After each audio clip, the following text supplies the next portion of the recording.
Samara Gill is the host of Triggered with Samara Gill on Talk TV. And needless to say, she is triggered by this one. Apparently, Britain's countryside has a problem. Not with flooding or collapsing farms under our Labour Chancellor's insane tax hikes targeted directly at farmers, or the small matter of rural poverty. It's with being too white.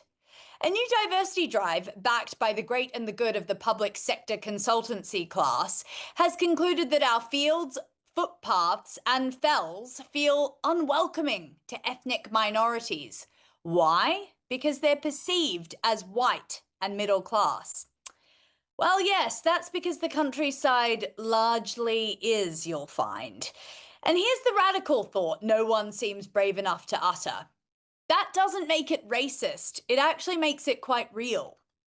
The English countryside wasn't designed by a focus group in Westminster. It wasn't curated by a DEI officer.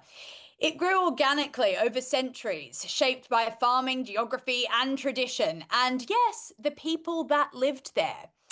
Now, the solution, we're told, is to rebrand it, some sort of targeted outreach, translated to marketing.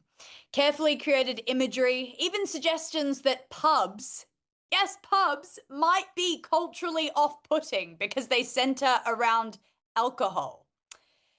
So the problem with the countryside isn't that it's inaccessible or expensive to get to. It's the pubs. No, the pubs are the full problem there. You could almost admire the audacity of this report. But what's really going on here isn't inclusion.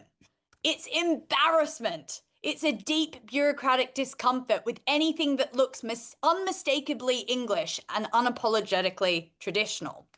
Instead of asking why fewer people of all backgrounds can afford leisure time, transport, or rural housing in posh places like Surrey, the answer is to problematicize what's going on the footpaths and what skin colour is visiting those areas.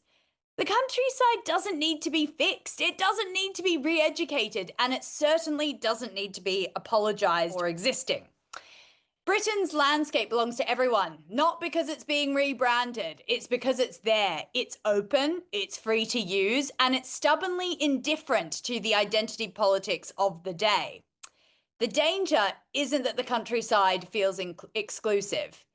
It's that we're no longer allowed to say that it's British.